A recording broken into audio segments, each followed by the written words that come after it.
আসসালামু আলাইকুম। আজ আমি করে দেখাবো ভেজিটেবল পাকোড়া। তো চলুন দেখে নেওয়া যাক কী কী লাগছে এটা তৈরি করতে। আমি নিয়ে নিয়েছি একটি বড় বাঁধাকপির অর্ধেকটা কুচি কুচি করে কেটে 5 মিনিট মতো লবণ দিয়ে রেখে দিয়েছিলাম, তারপর ভালো মতো চিপে পানি ফেলে দিয়েছি। এরই সাথে নিয়েছি আমি 2টি বড় গাজর কুচি, তার সাথে নিয়েছি আমি পেঁয়াজ কুচি, পেঁয়াজ পাতা কুচি এবং কাঁচামরিচ কুচি পছন্দ মতো। ধনেপাতা নিয়েছি ছোট ছোট টুকরো করে। আপনারা কিন্তু এর বাইরেও অনেক ভেজিটেবল রয়েছে যেগুলো দিয়ে করতে পারেন, বা শাক পাতা দিয়েও কিন্তু করতে পারেন। আচ্ছা, এরপর আমি কি করলাম, বাঁধাকপির সাথে গাজরগুলো দিয়ে দিলাম। একে একে আমি দিয়ে দিচ্ছি পেঁয়াজ কুচিগুলো। পেঁয়াজ কুচিগুলো হাত দিয়ে একটু ছাড়িয়ে নিয়ে বা একটু ডলে দেবেন।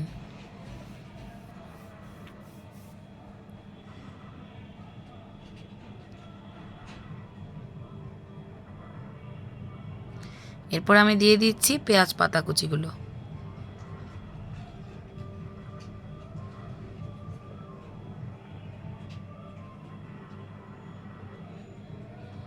এরপর দিয়ে দিব আমি কাঁচামরিচ কুচি,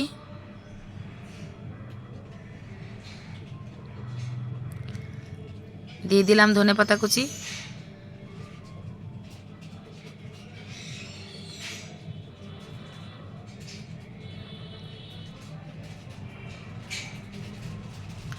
স্বাদ মতো লবণ দিয়ে দিলাম। আচ্ছা, মনে রাখতে হবে আমরা কিন্তু বাঁধাকপিতে লবণ দিয়ে রেখে দিয়েছিলাম, তো ওইখানেও কিন্তু একটু লবণ রয়ে গেছে, তাই একটু বুঝে লবণ দেবো আমরা। দিয়ে দিব 1.5 চা চামচ হলুদ গুঁড়ো, আপনারা কম বেশি করে নিতে পারেন।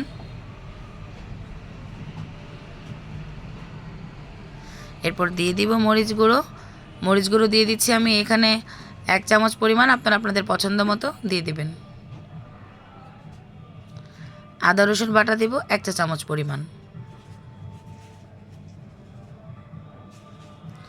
একটি ডিম দিয়ে দিলাম।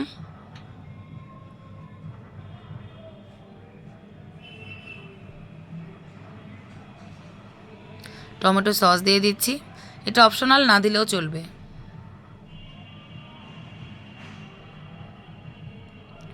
দিয়ে দিলাম জিরে গুঁড়ি 1 চা চামচ,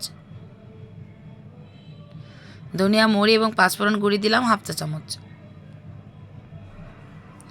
সব কিছু খুব ভালো মতো মিশিয়ে নেব, একটু চেপে চেপে মেশাবো।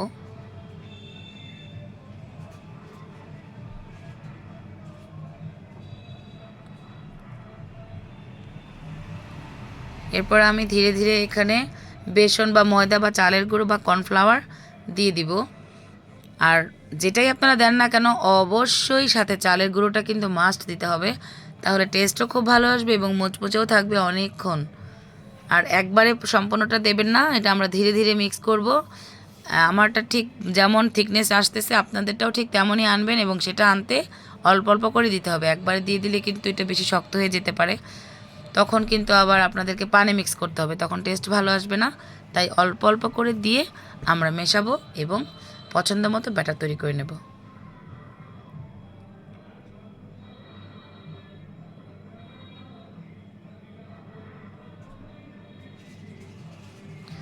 ঠিক এমন হবে।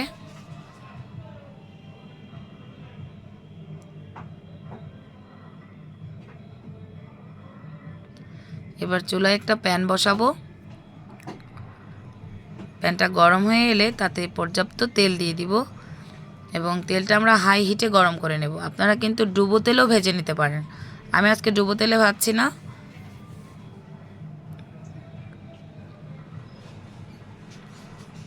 হাই হিটে তেলটা গরম করে নিয়ে একে একে পাকোড়াগুলো ছেড়ে দেব। অবশ্যই পাকোড়াগুলো ছাড়ার পরে মিডিয়াম হিট করে নিতে হবে, না হলে বাইরের দিক থেকে পুড়ে যাবে এবং ভেতরে কাঁচা রয়ে যাবে। আপনারা যারা আমার চ্যানেলটি সাবস্ক্রাইব করেছেন তাদের সকলকে জানাই আন্তরিক ধন্যবাদ, ভালোবাসা এবং অনেক অনেক দোয়া।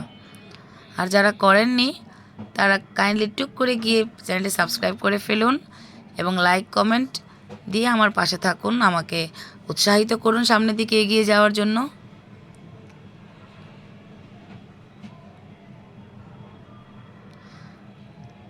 বাচ্চারা কিন্তু এমনিতে ভেজিটেবল খেতে চায় না, যেভাবেই দেন না কেন। তাই যদি একটু এভাবে পাকোড়া আকারে দেওয়া যায় তাহলে কিন্তু ওরা খুব মজা করেই খাবে। তাই আমরা বাচ্চাদেরকে ভেজিটেবল এভাবে খাওয়াতে পারি, পাকোড়ার মতো করে তৈরি করে দিয়ে। সাথে আপনারা মাংসের কিমাও কিন্তু দিতে পারেন। আমি আরেকদিনের আরেকটা ভিডিওতে সেটাও দিয়ে দিব।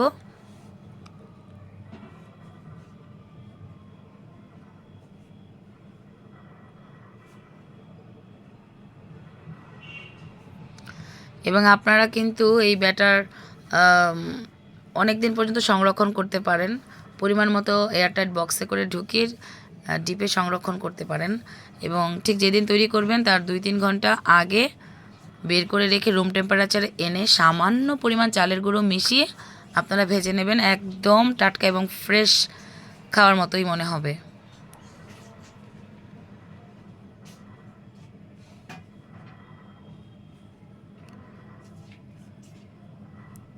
তো আমি একে একে উল্টে পাল্টে খুব সুন্দর করে ভেজে নিচ্ছি এবং অত্যন্ত মজার হয়েছিল। ব্যাস হয়ে গেল আমার দারুণ মজার ভেজিটেবল পাকোড়া। আপনারা বাসায় অবশ্যই তৈরি করবেন, কেমন হয়েছে জানাবেন আমাকে। আর অবশ্যই সাবস্ক্রাইব করে লাইক কমেন্ট দিয়ে আমার পাশে থাকবেন। আমার জন্য অনেক অনেক দোয়া করবেন। সবার জন্য আমিও দোয়া করি। আসসালামু আলাইকুম, ভালো থাকবেন সবাই।